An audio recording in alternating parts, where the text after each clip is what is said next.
Hi everyone, it's Kevin, my YouTube channel. Welcome back to another video on my channel. In today's video, I will be reviewing the AAMI preseason games. If you are returning Kevin's Magpies, welcome, like, comment, share. If you are new to the channel, like, comment, share, and subscribe. Now, how I do this is I'll talk about the games and have my thoughts as well. Now, while it's an AAMI Community Series match, Collingwood ended up winning by 30 points, in which was a pretty interesting game, 10-16-76 to 5-16-46. Now, in the first quarter, Richmond came out and did what they need to do.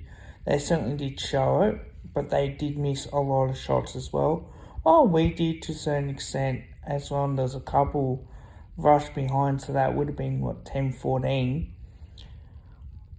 It was really good hit out for the boys. Great to see on what the players do as well.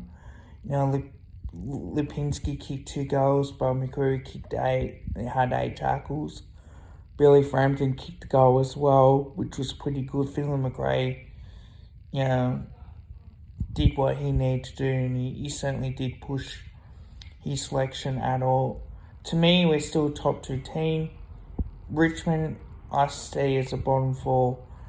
They're going to struggle this year, especially up forward.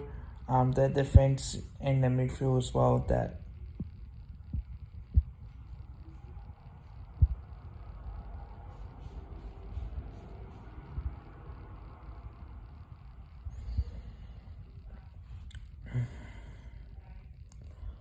if this is what we need to do to get healthy. It's good to get a win, but we did what we need to do as well. Now, Carlton went down by 38 points against Melbourne now. 15-11, 101 to 10, 363. Now, there were a lot of concerning signs out of this. Again, the forward line for Carlton struggled a lot.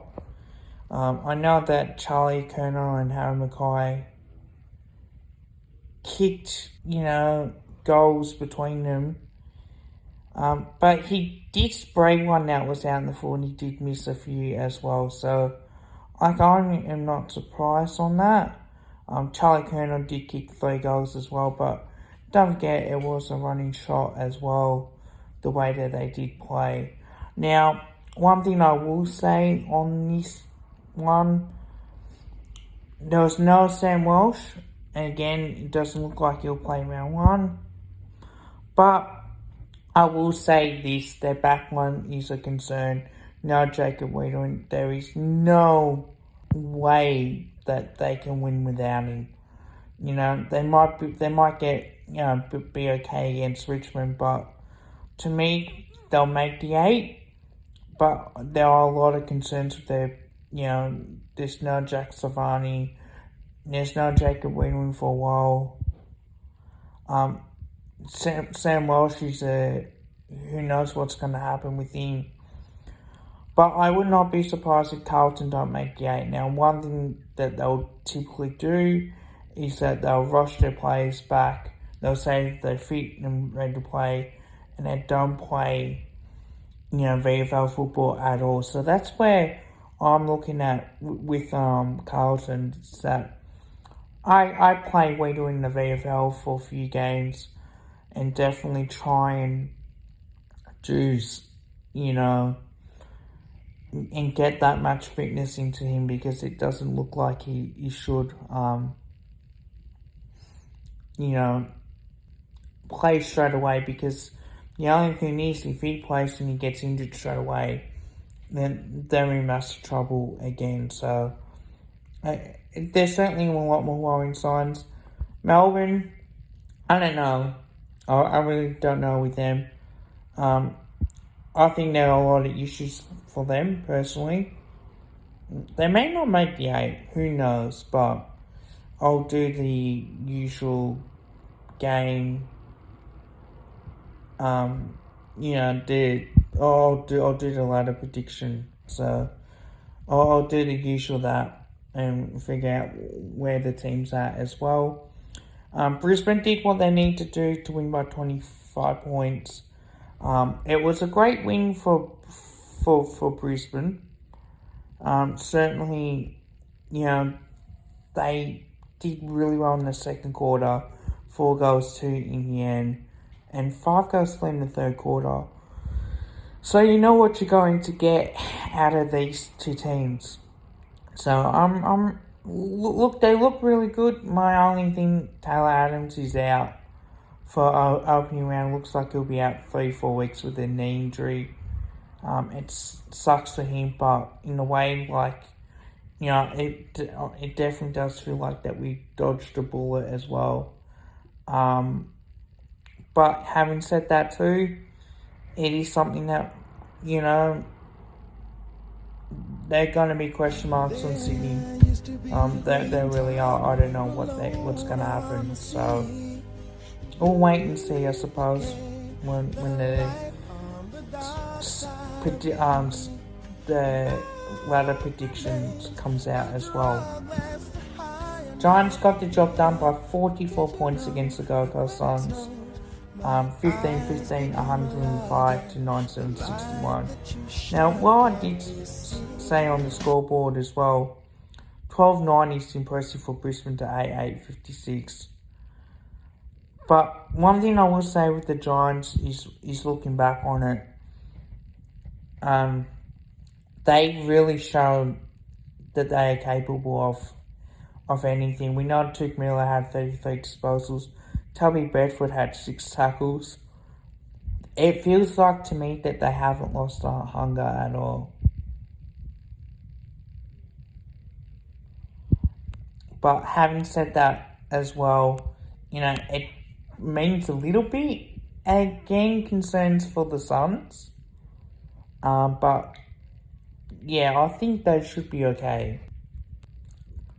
Now, Geelong defeated the Bombers by 12 points as well. So 11-17-83 to 10-11-71. Now, while there were a lot of misses in front of goal, 6-15 at 3-quarter time. Now, while it looked like Essendon could have hold on and win, but it certainly, there was a lot of struggles. Now, I think Essendon should be playing finals. They kicked 1 goal for in the last quarter, which is disappointing. But again, Geelong, I feel like it was a good win. I feel like they're going to struggle a little bit as well. Particularly playing, very good teams. But I think it was, a good, 5-2 last quarter. They got the job done. But I still think there are concerns for Geelong and a little bit concerns for Essendon as well. So I'm not really surprised at all. Port Adelaide did what they need to do against the Dockers, winning by 39 points, 13-14-92 to 8-5-53. It felt like, to me, Port Adelaide did what they need to do. Ryan Burton was good with 30 disposals. Really, Rioli kicked 3 goals as well. So you always knew what you're going to get. It was tight early, but Port Adelaide did kick away with 5-2 second quarter. Again, I'm not going to give away where I've got them in that on the ladder prediction. But having said that too, there's still concerns for me when they play against the good teams. Fremantle, I don't think they're that much of a good team, but I do think that, they did beat up Fremantle in the way that you expect them to. So I'm looking forward to seeing what they do in the opening, in 4 or 5 games. But yeah, it doesn't really matter whatsoever. But playing against top teams, yeah, it's something that we probably needs to be looked at. Now, the Adelaide Crows win by 67 points. Now, while I did watch the match highlights afterwards, I was out for this. 15 17 to 7-8-50. Now, this was a dominant display from Adelaide at all. A full court performance. They definitely look ready enough to play finals, but it's all a matter of, can they keep that consistency going, winning away from home, and just, not having slip ups at games, and banking the wins on when they should be banking the wins, and not taking teams lightly as well. Bulldogs got the job done by 57 points. 17-17, 119 to 98-62. Now, 2-12, so they kicked 8 goals too in the third quarter, and that's what was the difference in the end. Hawthorn's backline struggled, which you expect. But it was good to see Jack Inovan kick a couple. Marby Achol leading the way as well, kicking a few. I'm not too sure about the Bulldogs, to be honest. Jamal Hooper-Hagen kicked 4 goals too as well. And Norton. But there's still a little bit concerned for me with both teams. Hawthorn injury roles, and also the Western Bulldogs. Can you trust them? Because even though they got a good list, I definitely do think that is a worrying sign for me personally. And then obviously today's game, Sunday the 3rd of March, St Kilda winning by 19 points. Now 11-18, 84 to 10-5, 65. Now, while it was a good result for the Saints, 8-12 at one point. Now, Jimmy Webster is in serious trouble. Now, we'll talk about him later on. I do like St Kilda's pre-season kit. It looks really good. So to kick, 5 goals, 4 in the last quarter. They only kicked 2 behinds in the third quarter. So they gave him a chance a little bit then, St Kilda. But credit to North Melbourne, I thought, they definitely look really good. Zach Fisher had 36 disposals, where he should play round 1. Sheasel had 32. Bonner had 30. Mitch Jones kicked 2 as well, which you expected. Marshall had 12 hit-outs with his 19 disposals and a goal. Daniel Wilson, Darcy Wilson, I thought showed a lot, 24 disposals. Brad Hill had 23. And Liam Henry kicked the goal as well with his 17 disposals. But Larky kicked 3 goals, 1. Could have kicked 4. Zohar kicked 2 goals, 1 as well. But they look really good, St Kilda. They definitely do as well. So that's one way of looking at it, to me. But one thing I will say with the options that for Webster, I've seen the incident, I've commented on a few. That's definitely worth 8 weeks. I just hope that the AFL don't allow lawyers to get players off from those incidents and not make it as a legal thing. You want them to really go, no, this isn't about the law.